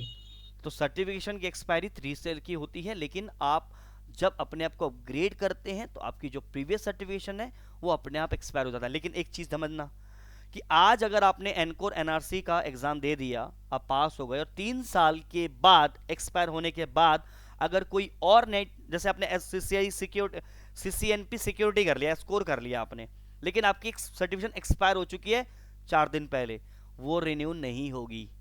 रिन्यू आपकी वैलिडिटी के अंदर अंदर ही होगी। समझ पा रहे हो व्हाट आई एम सेइंग? क्योंकि आपके पास एक सिस्को की आईडी होगी, और उसी सिस्को की आईडी से आप एग्जाम देंगे, तो आपके सिस्को के पास आपकी सारी डिटेल होगी, राइट? तो अब सिस्को ने देखा कि भाई एक स्टूडेंट है, इसने भी 2 2.5 साल पहले इसने सीसीएनपी एंटरप्राइज का एग्जाम निकाला है, अब उसने सीसीआई सॉरी सीसीएनपी स्कोर का, सिक्योरिटी का उसने एग्जाम दे दिया, फिर वायरलेस का एग्जाम दे दिया, उसका पास हो गया। तो जो दो सर्टिफिकेशन 2.5 साल की जो उसको एक्सपायर हुए हो गए, मतलब ऑलरेडी 2.5 साल हो चुके थे, जो कि आफ्टर 6 मंथ वो एक्सपायर होने वाला था, वो 3 साल के लिए और एक्सटेंड हो जाएगा नेक्स्ट ईयर के लिए। ये चीज़ें ऐसे काम करती हैं, और सिस्को यही चाहता है कि हर साल बंदा नई चीज़ सीखे और अपनी प्रीवियस सर्टिफिकेशन को एक्सटेंड कर सके, और एक्सटेंड कर ले। नहीं तो फिर बार बार आपको एग्जाम देने पड़ेंगे ना, सीसीएनपी एंटरप्राइज दोबारा थोड़ी दोगे आप, भाई ऑलरेडी आप दे चुके हो, आपका नॉलेज है, तो आपको सर्टिफिकेशन रिन्यू। तो क्यों, इसीलिए तो कहते हैं हर साल अपने आप को अपग्रेड करो। अपने आप को अपग्रेड करते रहोगे तो कुछ ना कुछ सीखते रहोगे, कुछ ना कुछ, और जो सीखते रहोगे कंपनी आपको ढूंढ ढूंढ के निकालेगी, भैया कहाँ है ऐसा बंदा जो कि ये चीज़ जानता हो। लो, इसीलिए तो कहता हूँ ये जर्नी छोटी नहीं है। अगर आप आईटी में हो, अब मैं आईटी की बात नहीं कर रहा हूँ, मैं किसी भी चीज़ में बात कर रहा हूँ। अगर एक बात करो, आप जो मैच देखते हो, जब भी आप कोई मैच देखते हो इंडिया का किसी का भी, वो जो मैच खेल रहे होते हैं, तो उस मैच के लिए आप सोच सकते हो उस मैच के लिए उन्होंने कितनी प्रैक्टिस करी होगी प्रीवियसली, पिछले कई दिनों से, कई रातों से, तब जाके वो मैच खेलते हैं। ये थोड़ी कि कल मैच है और चलो भाई बल्ला उठा के चलो मैच खेलने चलते हैं, नहीं। तो हर चीज़ के पीछे एक तैयारी होती है। तो इसीलिए तो कहते हैं कि अगर आप आईटी में हो या किसी भी इंडस्ट्री के अंदर हो, जब तक हर हर बार अपने आप को अपग्रेड नहीं करोगे ना, तो कहीं ना कहीं एक टाइम के बाद कंपनी आपको रिजेक्ट करना शुरू कर देगी। ये फैक्ट है। आज मानोगे नहीं मानोगे, लेकिन 10 साल के बाद मानोगे। मेरे तो 8 साल के बाद मेरी आँख खुली थी, 8 ईयर के बाद। अपने, मैं खुद हर बार हर स्टूडेंट को यही कहता हूँ, मैंने अपने लाइफ के 8 ईयर खराब किए हैं। मैं एक कंपनी में काम करता था 8 साल एमसीएस से करने के बाद, और मैं अपने आप को सामने बोलता था आई एम 8 ईयर एक्सपीरियंस। अब जो 8 ईयर का एक्सपीरियंस सामने वाला मेरे को बोल रहा है, तो ऑब्वियसली फिर मैं 8 ईयर के एक्सपीरियंस के हिसाब से चीज़ें, पिछले 8 साल में से नई चीज़ें, 8 नई चीज़ें सीखनी हुई चाहिए हो ना। अब ये तो कहता है कि हर साल अपने अपडेट करो, कि हर साल अगर अपने आप को अपग्रेड करो, तो मतलब 8 साल का एक्सपीरियंस बता रहा हूँ, तो 8 साल का मतलब 8 नई टेक्नोलॉजी आप जानते हो। और जब मैं आपसे पूछ रहा हूँ एड्योर के बारे में, जब मैं आपसे पूछ रहा हूँ नेटवर्क के बारे में, आप कहते हो सर तो किया ही नहीं है। तो 8 साल का आपका एक्सपीरियंस किस चीज़ का है? यही एमसीसी का जहाँ पे मैं करता था। इसका मतलब 8 साल में उसी टेक्नोलॉजी पे लगा दिए जिसमें मैं एंट्री किया था, और 8 साल के बाद वो टेक्नोलॉजी कहाँ से कहाँ पहुँच गई, और मैं वहीं पे गई हूँ। तो ये शेयर करता हूँ हर चीज़ का, हर लोगों के साथ। ये तो किस लोगों को जल्दी आँख खुलती है, किस लोगों को देर में, कुछ लोग ठोकर खा के करते हैं। मैं तो ठोकरें बहुत खाई हैं, ठीक है। तो मुझे मालूम है कि चीज़ें, मुझे भी नींद से किसी ने जगाया था कोई काफ़ी टाइम के बाद कि भैया जाग जाओ, वरना एक टाइम के बाद है ना कंपनी आपको छांटना शुरू कर देगी। और हुआ भी है। एक कंपनी ऐसी भी थी जहाँ पे कंपनी मुझे निकाल दिया कि यार ये अदर, मतलब जब सैलरी बढ़ाने के लिए बोल दो ना 4 बार, तो अगला बंदा चिढ़ जाता है, हटाओ ना, दूसरा बंदा हायर करो। तो होता है, ये चीज़ है, फैक्ट है। तो दैट्स वाई थिंक कि मैं इसलिए बोलता हूँ कि टेक्नोलॉजी के साथ चलोगे तो मार्केट में बने रहोगे, नहीं तो जॉब के लिए लोगों से पूछना पड़ेगा, भाई कहीं जॉब हो तो बताना। ऐसे मेरे पास 4 मैसेज होंगे, 10 मैसेज आपको फ़ोन पे भी दिखा दूंगा। तो कहने का मतलब ये नहीं कर रहा मैं उनकी बुराई कर रहा हूँ, मैं सिर्फ ये कहता हूँ कि सामने वाले से मुझे देख सीखने को मिल रहा है। जब आप सामने वाले से सीख जाते हो ना कि यार इसकी हालत ये है, या फिर वो बंदा नहीं सक्सेस हो पा रहा है, क्यों नहीं हो पा रहा है, तो उसके पीछे की कहानी। तो हर बंदे को अपनी कमी पता होती है, मेरे को अपनी कमी मालूम है, कुछ लोगों को मालूम है सर को तो बहुत कुछ पता है, लेकिन मुझे अपनी कमी पता है, मैं कहाँ कमजोर हूँ, कहाँ मैं वीक हूँ, तो वहाँ पे मैं काम करना शुरू कर देता हूँ। तो यही चीज़ सबके साथ मैं कहता हूँ, ठीक है। तो this is the all about thing. तो जो आपने सर्टिफिकेशन के बारे में पूछा मेरे से, तो सर्टिफिकेशन के लिए क्या करना पड़ेगा आपको, एक जो भी सर्टिफिकेशन आप करते हो उसकी 3 ईयर की वैलिडिटी रहती है, लेकिन अगर कोई नई आप सर्टिफिकेशन निकाल देते हो उसका, तो जो प्रीवियस सर्टिफिकेशन है वो अपने आप एक्सटेंड हो जाता है, ठीक है। अब हम बात कर रहे हैं टॉपिक की जो हम लोग पढ़ेंगे, ठीक है। एनकोर के अंदर राउटिंग एंड स्विचिंग को मैंने डिफरेंट डिफरेंट सेक्शन में लिया हुआ है। अब ये जो राउटिंग के अंदर, ये जो एनकोर और स्विचिंग के अंदर जो कॉन्सेप्ट है, ये तो हम पढ़ेंगे। अब ये जो चीज़ है मेरे अपने खुद की नहीं है, मैंने इसको थोड़ा सा क्लियर करने की कोशिश करी है, क्योंकि मैं अगर इसका एग्जाम का जो ब्लू प्रिंट दिखाऊंगा ना आपको, मैं अगर मैं यहाँ पे 1 मिनट दिखाओ, सी सी एन पी, रुक जाओ, C C N P ENCOR syllabus, ठीक है, सॉरी ये सी सी आई सी सी एन का हो गया, 1 minute, C C N P ENCOR syllabus, ठीक है। अब ये देखो एनकोर सिलेबस है, ठीक है। अब ये जो एनकोर है बेसिकली ये 5 सेक्शन में डिवाइडेड है। एक है आपका आर्किटेक्चर, ठीक है, उसके बाद है हमारे पास वर्चुअलाइजेशन, इसके बाद है हमारा इंफ्रास्ट्रक्चर, इसके बाद है हमारे पास नेटवर्क एश्योरेंस, इसके बाद है सिक्योरिटी, और उसके बाद है हमारे पास ऑटोमेशन। तो ये 5 सेक्शंस है, ठीक है। हर सेक्शन का देखो अपना वेटेज है, 15% वेटेज है, इसका 10% वेटेज है, इसका 30% का मतलब है कि सबसे इंपॉर्टेंट टॉपिक है ये, ठीक है। इसमें देखो ये जो सीक्वेंस है ये सिस्को क्या है, हम इस सीक्वेंस को फॉलो नहीं करेंगे, क्योंकि क्या है कि कुछ स्विचिंग के पार्ट आपको यहाँ मिलेंगे, कुछ आपको यहाँ मिलेंगे, कुछ आपको यहाँ मिलेंगे, इस सेक्शन में मिलेंगे। तो हम ऐसा थोड़ी इसके सीक्वेंस में चलेंगे तो हम कुछ भी नहीं कर पाएंगे। तो सीक्वेंस हमारा सेम अपने हिसाब से रहेगा। जैसे हमने कुछ शुरुआत करी, जैसे ओएसपी का कुछ टॉपिक आपको यहाँ मिलेगा, कुछ आपको यहाँ मिलेगा, तो हम ऐसे नहीं पढ़ेंगे, हम अपना सीक्वेंस फॉलो करेंगे। ये वाला ब्लूप्रिंट आप डायरेक्टली डाउनलोड कर सकते हो सिस्को की ऑफिशियल साइट पे जाके, CCNP एनकोर डाल देना, मिल जाएगा आपको, ठीक है। अब यहाँ पे आर्किटेक्चर, जहाँ पे हम basically 2 tier architecture, 2-3 architecture, fabric, मतलब नेटवर्क आर्किटेक्चर। नेटवर्क आर्किटेक्चर का मतलब है नेटवर्क डिजाइन, कि नेटवर्क का, एंटरप्राइज नेटवर्क का डिजाइन कैसा होता है, डेटा सेंटर का 2 टियर आर्किटेक्चर क्या होता है, 3 टियर आर्किटेक्चर क्या होता है, कहाँ 2 टियर यूज होगा, कहाँ 3 टियर आर्किटेक्चर यूज होगा, फैब्रिक क्या है, ये सारे के सारे हमारे कॉन्सेप्ट जो हैं वो हमारे आर्किटेक्चर के ऊपर डेवलप है, ठीक है। इसके बाद हमारे पास कुछ टॉपिक यहाँ पे हाई एबिलिटी, तो मैं अगर अभी इसके बेसिस पे चलूंगा तो मे भी शायद कुछ समझ में ना आए, तो हम फॉलो इसी को करेंगे, लेकिन मैंने इसको समरी करके यहाँ पे निकाला है कि हम राउटिंग में क्या पढ़ेंगे और स्विचिंग में क्या पढ़ेंगे। ये वही चीज़ है जो अभी हम यहाँ पे देख रहे थे, बट वो थोड़ा ये हर जगह मिक्स मिक्स कर रखा है यहाँ पे, ये हमारा क्लियर एंड कट है, ठीक है। तो पहले राउटिंग के ऊपर चलते हैं। तो राउटिंग के ऊपर हम बहुत सारी चीज़ें पढ़ेंगे। सबसे पहले हम स्टैटिक राउटिंग पढ़ेंगे, राउटिंग के एसेंशियल, जिसमें हम स्टैटिक राउटिंग, और स्टैटिक राउटिंग के अंदर ये डिफरेंट डिफरेंट मेथड्स हैं। स्टैटिक राउटिंग में हम routing table fundamental, advance static routing, default routing operations कैसे होते हैं, IPv6 राउटिंग देखेंगे हम लोग, पॉलिसी बेस्ड राउटिंग देखेंगे through ACL, dynamic routing protocol, routing algorithm कैसे काम करते हैं, वर्चुअल राउटिंग फॉरवर्डिंग, ये तमाम हमारे राउटिंग के फंडामेंटल्स हैं, ठीक है, जिसमें हम लोग स्टैटिक राउटिंग और डिफॉल्ट राउटिंग करेंगे। अगर मैं स्टैटिक राउटिंग की बात करूं तो स्टैटिक राउटिंग में हम क्या क्या पढ़ेंगे, थोड़ा सा एक आइडिया दे देता हूं। देखो स्टैटिक राउटिंग में एक तो हम पढ़ेंगे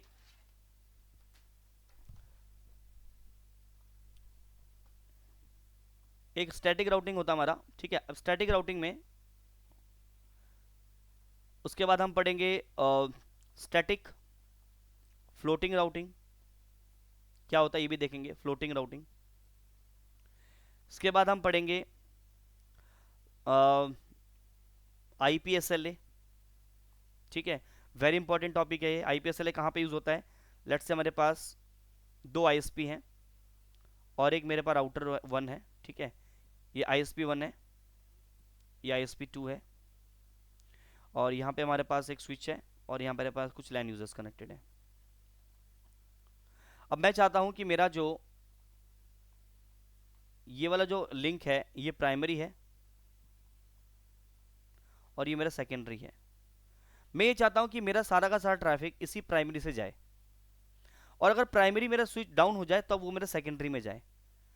तो ऑटोमेट करना है चीज को मुझे, मुझे मैनुअल नहीं लेना कि मेरा प्राइमरी ही मेरा टास्क रहे। अगर मेरा सारा ट्रैफिक प्राइमरी से जाए, if the primary goes down, then my traffic will automatically switch to the ISP towards. और जैसे ही मेरा ISP 1 वापस आ जाए, फिर से मेरा ट्रैफिक यहीं से चला जाए।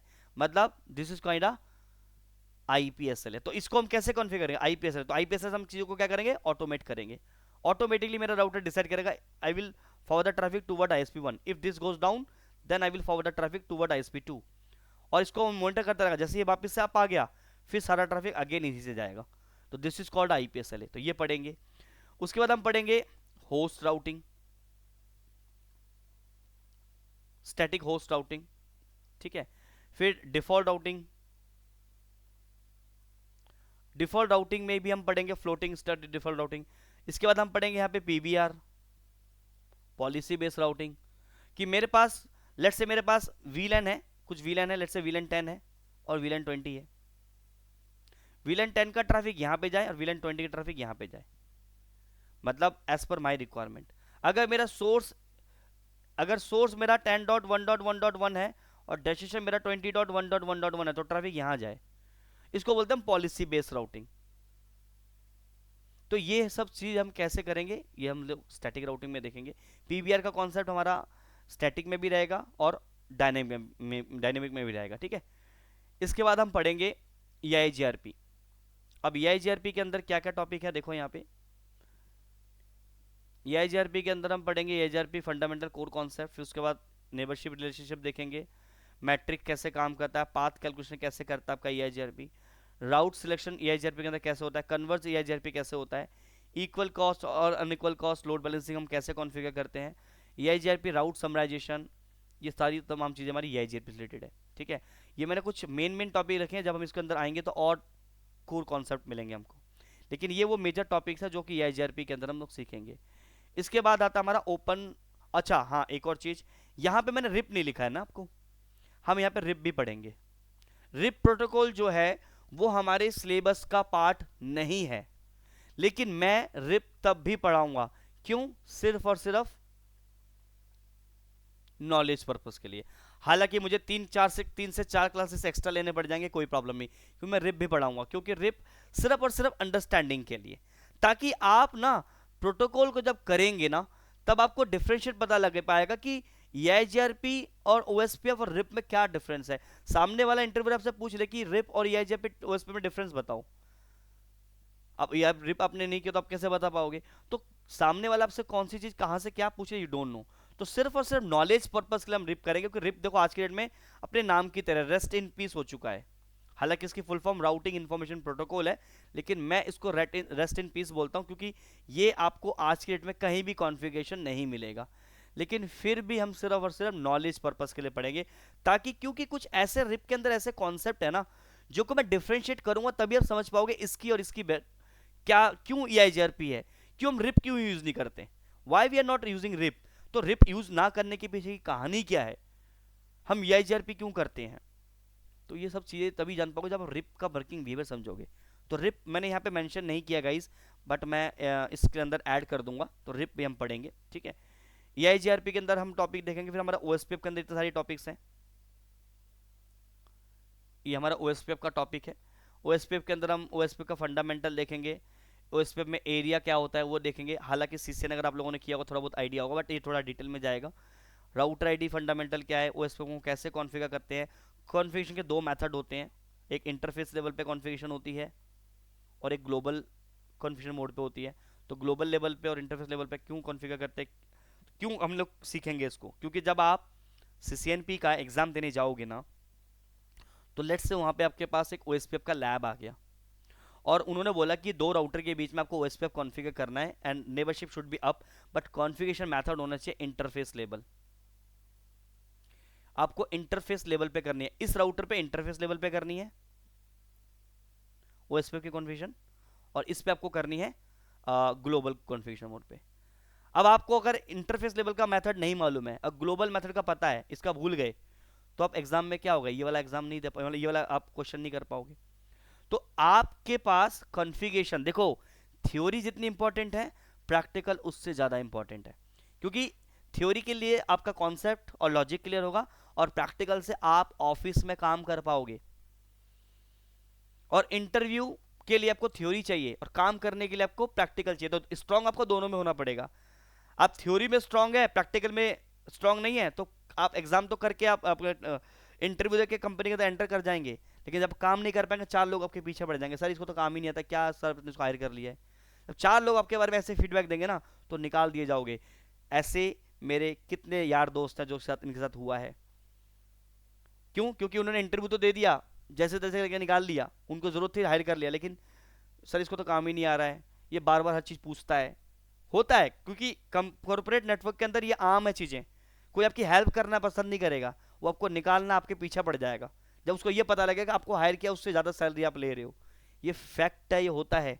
हमारे कंपनी में भी हम जिसका इंटरव्यू ले रहे हैं, मतलब सर ने कहा कि तुम ले लो, बाद में पता लगता है वो बंदा हमसे ज़्यादा सैलरी में काम कर रहा है, जबकि नॉलेज के मामले में हम उससे ज़्यादा अच्छे हैं। ये फैक्ट है गाइस, ये कोई, लेकिन ये है कि चलो आज अगर वो है खा रहा है, मतलब अगर वो बंदा हायर हुआ है, तो कहीं ना कहीं मेरी कमी रही है कि मैं अपने आप को अपग्रेड नहीं कर पाया, तो मैं अपने आप को स्विच नहीं कर पाया।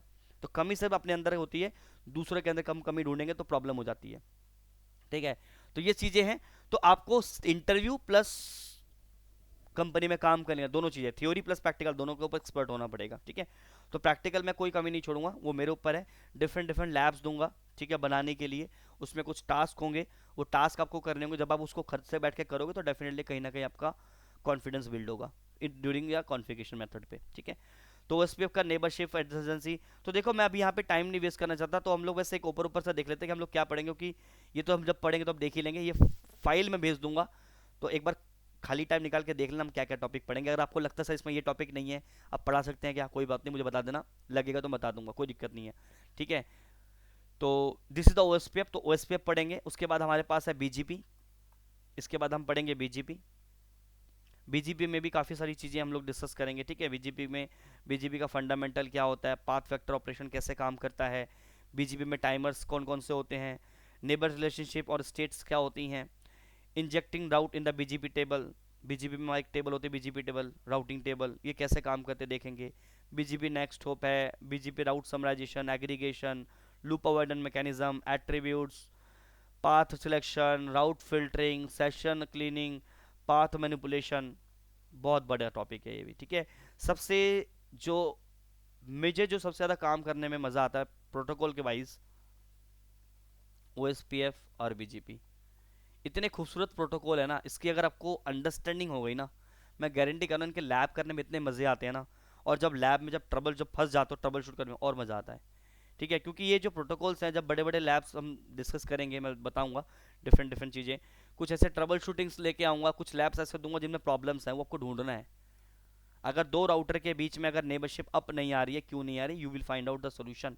तो ऐसे लैब्स भी दूंगा जिसमें आपको ट्रबल शूट करना है, क्यों नहीं हो रहा है, क्यों नेबरशिप फॉर्म नहीं हो रही इन दोनों के बीच में। बाकी मैं बताऊंगा ही, लेकिन आपको अपने जो भी चीज़ें मैं सिखाऊंगा उसके बेसिस पे देखो। इसीलिए कहता हूँ जब मैं पढ़ाऊंगा तो बेस से कॉपी पेन लेके बैठना, क्योंकि कुछ कमांड्स ऐसी हैं जो कमांड्स मैं चलाऊंगा, वही कमांड के ऊपर प्रैक्टिस करोगे तो जब प्रॉब्लम्स आपको ढूंढोगे कि दो राउटर के बीच में नेबरशिप नहीं आ रही है, तो नेबरशिप अगर अप नहीं आ रही, तो कौन कौन से ऐसे कमांड आपको एग्जीक्यूट करने जिससे आप आउटपुट देके पता लगाओगे क्यों ये कम्युनिकेशन नहीं कर पा रहे हैं, how they are not forming the neighbourship.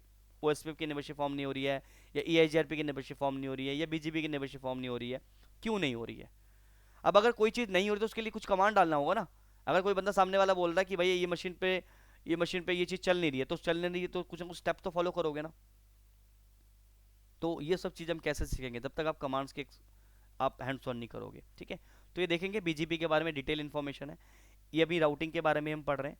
इसके बाद हमारे पास quality of services, NTP, HSRP, VRRP, GLBP, ये सारे हमारे रिडंडेंसी प्रोटोकॉल्स हैं। ठीक है, फिर हमारे पास वीपीएन आ गया, जीआरई वीपीएन, आईपीसेक वीपीएन, लिप्स, वीएक्सएलएन, ये सारी चीज़ हमारे टॉपिक है राउटिंग के। ठीक है, फिर कुछ हमारे वायरलेस के कॉन्सेप्ट आ गए, वायरलेस सिग्नल ट्रांसमिशन क्या होता है, वायरलेस नेटवर्क आर्किटेक्चर किस तरह से डिज़ाइन होता है, वायरलेस एक्सेस सिक्योरिटी। देखो मैं यहाँ पे कह रहा हूँ कि कंप्लीट वायरलेस तो नहीं है, बस वायरलेस के बारे में एक इंट्रोडक्शन दे दिया। अगर आपको वायरलेस सीखना हो तो देखो, अगर आप इंटरप्राइज नेटवर्क में काम कर रहे हो तो मैं कहता हूँ कि in future, not today, but एक ना एक टाइम ऐसा आएगा जहाँ पे आपको वायरलेस को भी अडॉप्ट करना पड़ेगा। क्योंकि देखो आज के टाइम में किसी न किसी कंपनी में आप जाओगे तो ऐसे कंपनीज भी हैं जहाँ पे वायरलेस के नेटवर्क ज़्यादा हैं, यूज़र्स ज़्यादा हैं, तो हमें वायरलेस नेटवर्क को भी मैनेज करना होगा। ठीक है, तो इसलिए फिर आपको वायरलेस भी में भी शायद सीखना पड़े। ठीक है, पॉसिबल है और ज़रूरी भी है। ठीक है, ये ऐसे टॉपिक है जिसको आप इग्नोर नहीं कर सकते, या कह लो कि ऐसे कॉन्सेप्ट है जिसको आगे चलकर आपको सीखना सीखना पड़ेगा। ठीक है, हालांकि मैं वायरलेस में इतना एक्सपर्ट नहीं हूँ, लेकिन मेरा भी आगे का फ्यूचर का प्लान है कि वायरलेस के अंदर एंट्री करनी है, क्योंकि बहुत कमाल की चीज़ है। ठीक है, तो जिनमें थोड़ा कंपटीशन कम है उनमें एंट्री मारने से फ़ायदा भी है। ठीक है, और टेक्नोलॉजी जितना आप सीखोगे उतना आपके लिए फ़ायदा है। ठीक है, उसके बाद नेटवर्क आर्किटेक्चर, जिसको बारे में बात करते हैं कि लैंड डिज़ाइन कैसा होता है, हाई अवेलेबिलिटी के लिए आपकी डिज़ाइन नेटवर्क डिज़ाइन कैसी होगी, इंटरप्राइज का नेटवर्क आर्किटेक्चर डिज़ाइन क्या होगा। ये टोटली हमारे डिज़ाइन के ऊपर फोकस है।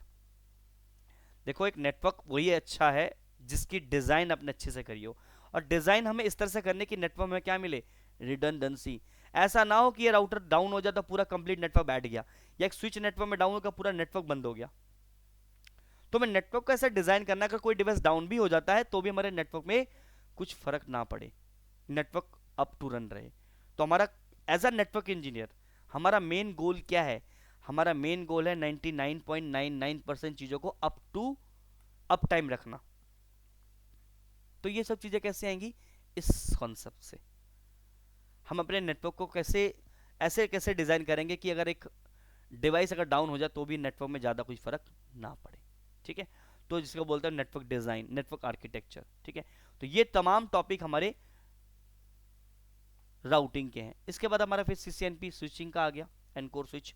अब स्विचिंग के अंदर क्या क्या कॉन्सेप्ट है, स्विचिंग के अंदर हमारे पास कॉन्सेप्ट है fundamental and data communication of network architecture, layer 2 का भी अपना एक डिज़ाइन है। ठीक है, वीलैन trunking fundamental, layer 3 switching, IP forwarding fundamental, network forwarding architecture, Saif, high availability, SDM, ये सारे टॉपिक हमारे एक स्विच का फंडामेंटल है।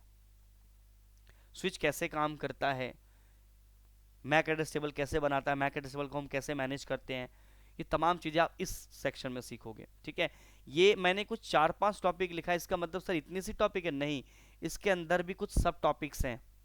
तो अगर मैं सब टॉपिक लिखने बैठ जाता ना इनके अंदर, तो मे बी ये स्लाइड इतनी लंबी हो जाती कि सुबह से मतलब 3-2 घंटे तो मुझे इसमें बोलने में लग जाते हैं, ये टॉपिक पढ़ेंगे। लेकिन इसमें भी आपको डिफरेंट डिफरेंट सब टॉपिक्स भी मिलेंगे।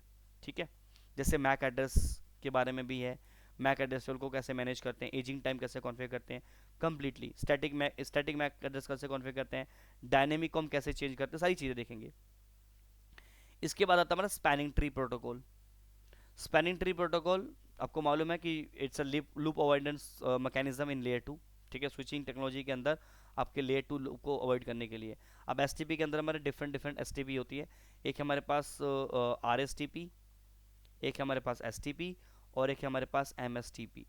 तो ये तीनों तरह के एसटीपी आपने सीसीएनए में सिर्फ ये पढ़ा होगा, और आरएसटी भी पढ़ा होगा but in the basic, but यहाँ पे आपको एमएसटी भी पढ़ने को मिलेगा। तो यहाँ पे rapid spanning tree, multiple spanning tree और स्पैनिंग ट्री टोटल पूरा पढ़ेंगे हम लोग। ठीक है, इसके बाद कुछ एडवांस स्पैनिंग ट्री है, जैसे पीवीएसटी प्लस है, क्या होता है, रूट ब्रिज क्या होता है, वर्ल्ड किस तरह से हम रियल वर्ल्ड में इम्प्लीमेंटेशन करते हैं, एसटीपी का कन्वर्जन कैसे होता है, कैसे इसकी टेक्नोलॉजी काम करती है, एसटीपी प्रोटेक्शन, ये सिक्योरिटी के ऊपर आ गया कि एसटीपी को हम कैसे सिक्योर कर सकते हैं। ठीक है, तो ये हमारा लूप अवॉइडेंस मैकेनिज्म है। ठीक है, और सिक्योरिटी भी है। एस टी पी यहाँ पे सिक्योरिटी नहीं लिखी मैंने, हाँ एस टी प्रोटेक्शन है ना, तो एस टी पी को हम कैसे प्रोटेक्ट करेंगे। ठीक है, अब ये तमाम चीज़ें जो है एस टी पी के कॉन्सेप्ट हैं, इसमें भी हमारे कम से कम 3 से 4 से या फिर 4 से 5 क्लासेस लगेंगी हमारी। टॉपिक छोटे सा दिख रहा है लेकिन 4 से 5 क्लास हमको इसमें चाहिए एस टी पी में। ठीक है, तो टॉपिक काफ़ी इन डेप्थ रहेंगी। इसके बाद हमारा आता है D T P, dynamic trunking protocol, फिर बी टी पी है, फिर ईथर चैनल है, और कुछ सिक्योरिटी के कॉन्सेप्ट आएंगे।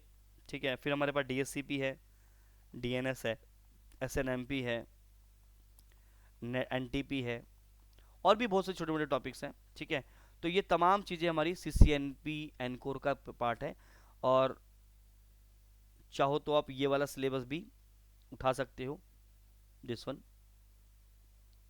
ठीक है, सीसीएनपी एनकोर, ये मैं फाइल आप लोगों को दे दूंगा। ठीक है, तो अभी जो टॉपिक हम लोग डिस्कस करेंगे इसके बाद, सबसे पहले हम क्या टॉपिक पढ़ेंगे, बात ये आती है। तो सबसे पहले जो हम टॉपिक पढ़ेंगे ना वो स्विचिंग से स्टार्ट करेंगे।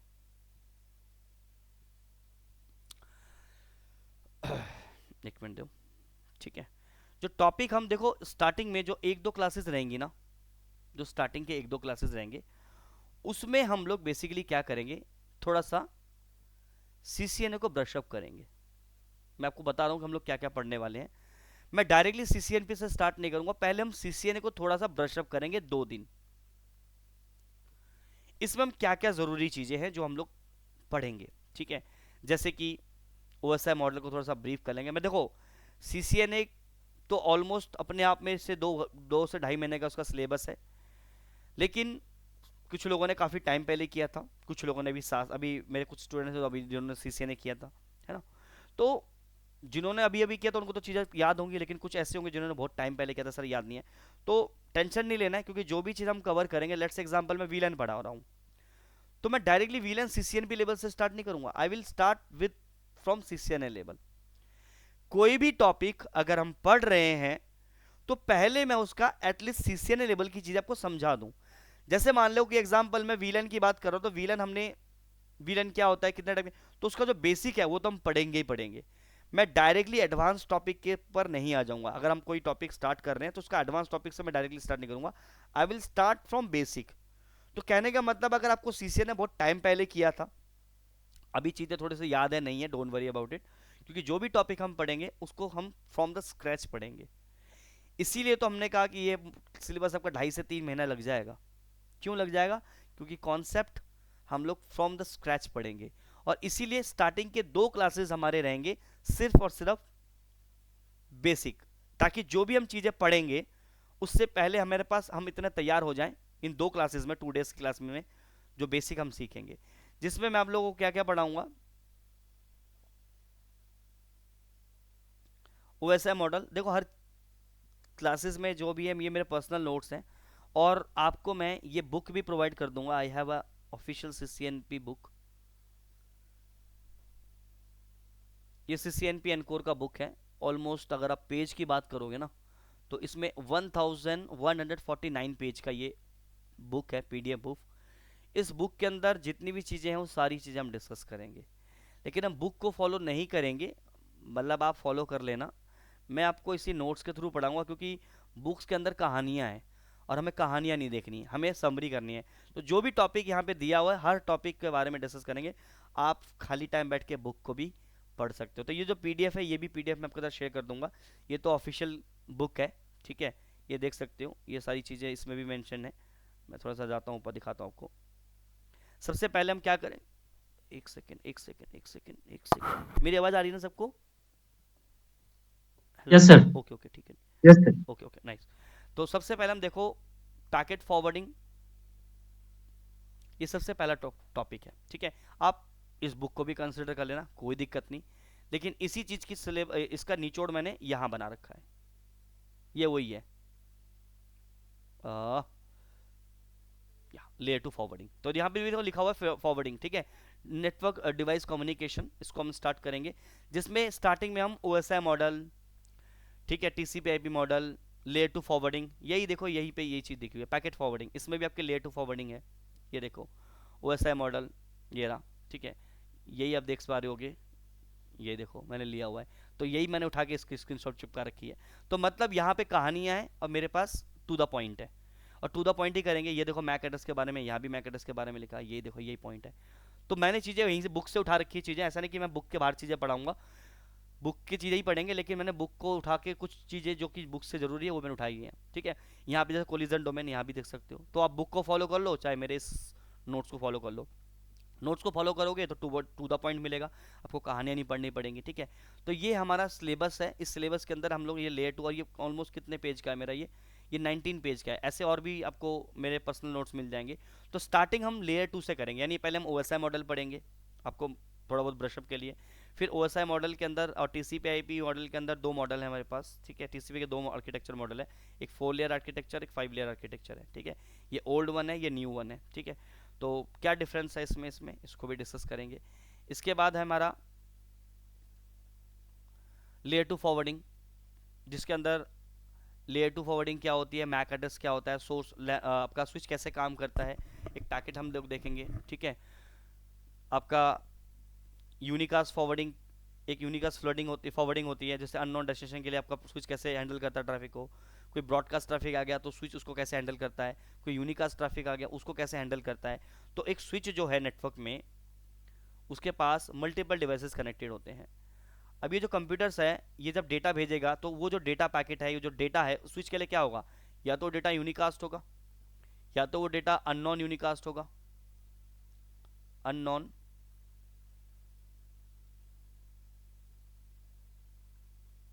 अननोन यूनिकास्ट होगा, या तो वो ब्रॉडकास्ट होगा। तो आपका स्विच जब एक यूनिकास्ट पैकेट जब रिसीव करता है उसके साथ क्या करता है, अननोन यूनिकास्ट पैकेट रिसीव करता है उसके साथ क्या करता है, और ब्रॉडकास्ट पैकेट आता है उसके साथ क्या करता है। तो ये सब चीज़ें इसके अंदर डिस्कस हैं, ठीक है। ये हम लोग पढ़ेंगे लेयर टू फॉरवर्डिंग। इसके बाद मैक एड्रेस क्या होता है, ये देखो बेसिक बेसिक है। मतलब जब तक आप इन चीज़ों को नहीं समझेंगे तब तक आप स्विच का जो मेन जो जितने भी एडवांस टॉपिक है सीसीएनपी एनकोर के अंदर जो एडवांस कॉन्सेप्ट है वो अब फिर कहीं ना कहीं प्रॉब्लम होगा। तो इसीलिए हर चीज़ में जो कोलिजन डोमेन क्या होता है, ठीक है, उसके बाद हमारा C S M A C D क्या होता है, ठीक है, how C S M A C D works, ये डिटेल में है, ठीक है। ये लेकिन आपको इस बुक में नहीं मिलेगा, you will not see in this book. ये चीज़ें आपको इस बुक में कहानी के तौर पे मिलेगा, पढ़ना पड़ेगा। ये देखो यहाँ पे भी लिखा कोलिजन डोमेन, लेकिन यहाँ पे टू द पॉइंट मैंने बात कर रखी है, ठीक है। How C S M C D works, device क्या करता है, डिवाइस चेक करता है आपके केबल्स को, see the medium is free और नॉट, देन फिर multiple access, many device are you can same the medium but only the at a time. तो ये सब तमाम चीज़ें हम लोग डिस्कस करेंगे। अभी सर अब एक ओवरव्यू दे रहा हूँ कि हमारा कॉन्सेप्ट क्या रहने वाला है, ठीक है। आज सिर्फ और सिर्फ ये था क्लास का मोटो कि हमारा जो एनकोर क्लास है उसमें हमारा क्या है, सर्टिफिकेशन का पाथ क्या है। इसके बाद जो हमारी क्लासेस है वो आपको मालूम है मंडे, ट्यूसडे एंड वेडनेसडे, ये 3 दिन हमारी क्लासेस होंगी, Monday Tuesday and Wednesday 9 PM। मैं 9 PM टू 11 PM, लेकिन मैं 11 PM कभी कभी डिपेंड करता है टॉपिक के ऊपर, कभी कभी 11:30 भी बज सकते हैं, कभी कभी 10:30 भी बज सकते हैं, डिपेंड ऑन द टॉपिक। तो मान के चलो कि 2 से 2.25 घंटे की हमारी क्लासेस रहेंगी, बीच में 5-10 मिनट का ब्रेक ले लेंगे ताकि थोड़ा सा हम फ्री भी हो जाएं ब्रशअप होने के लिए, ठीक है। तो जो नेक्स्ट जो हम लोग मंडे को जब ज्वाइन करेंगे तो उस दिन हम लोग सबसे पहले इसी टॉपिक को डिस्कस करेंगे। पहले हम लोग ये वाला पॉइंट डिस्कस करेंगे कि हमारा OSI model, layer application TCP IP और ओएसआई में क्या डिफरेंस है, लेयर टू फॉरवर्डिंग के अंदर पूरा कॉन्सेप्ट डिस्कस करेंगे। और पहला टॉपिक हमारा स्विच का ही रहेगा। तो ये स्विच के भी मैंने डिफरेंट डिफरेंट ये ले रखे हैं, कैटालिस्ट स्विच क्या होती हैं, नेक्सस स्विच के कितने टाइप है, क्योंकि हमारा स्टार्टिंग ही स्विच से है। तो ये देखो स्विच के बारे में बता रखा है मैंने, ठीक है। ये सिस्को का स्विच है, स्विच का काम क्या होता है, सिस्को के कितने टाइप के स्विच आते हैं, कैटालिस्ट स्विच है हमारे पास, नेक्सस स्विच है, मॉड्यूलर स्विच है, ये भी मॉड्यूलर स्विच, दो दो हाँ मॉड्यूलर स्विचेस पे भी हमारे डिफरेंट डिफरेंट मॉडल्स हैं, ठीक है। स्टैकेबल स्विच क्या होती हैं, तो ये तमाम चीज़ें हैं। तो ये मैंने बहुत बहुत अच्छे से मतलब इसके ऊपर मेहनत करके मैंने इन चीज़ों को बना रहा हूँ, ताकि जो भी स्टूडेंट आप लोग पढ़ेंगे तो एटलीस्ट आप इंटरव्यू प्रिपेयर के लिए हो जाएंगे, आपके एग्जाम के लिए प्रिपेयर हो जाएंगे, ठीक है। डिटेल में चीज़ें दी रखी हैं ताकि आपको, और रियल स्विचेस के मैंने यहाँ पे इमेजेस ली हुई हैं ताकि आप कोई स्विच देख के समझ जाओगे कि स्विच नेक्सस स्विच है, ये हमारा मॉड्यूलर स्विच है, हम क्यों उसको मॉड्यूलर स्विच बोल रहे हैं, ठीक है। तो दिस इज द थिंग्स, ये स्टेकेबल स्विच है। तो कोई डाउट है, कोई क्वेश्चन है, कुछ क्वेरी है, यू कैन आस्क मी, अगर आप लोगों को कुछ क्वेरीज हैं तो। हाँ जी, रमदान जी, ऋषभ जी, आलोक। सर अभी कोई इशू नहीं है। नो नो तो ओके सर अभी कोई इशू नहीं है। ओके। तो अभी हम क्या करेंगे, नेक्स्ट जो है मंडे को आप लोग ज्वाइन करें, ठीक है। हमारा टाइमिंग मैंने बता दिया, हमारी मंडे टू वेडनेसडे हमारी क्लासेस रहेंगी, 9 PM रहेंगी, ठीक है। और पहला टॉपिक हम लोग ये डिस्कस करेंगे, बाकी सिलेबस जो है और ये जो मैंने ये वाला जो पीडीएफ था हमारा, ये वाली जो फाइल थी, ये मैं भेज दूंगा, आप लोग खाली टाइम पे बैठ के इसको एक बार देख लेना ताकि आपको क्लियर रहे चीज़ों को, ठीक है। अगर आपके कुछ डाउट्स है तो ठीक है, नहीं तो फिर हम लोग नेक्स्ट मंडे यानी कमिंग मंडे को मिलते हैं फिर, ठीक है, शार्प 9 PM। और उस दिन हमारा अपना पहला टॉपिक स्टार्ट करेंगे, ठीक है एवरीवन।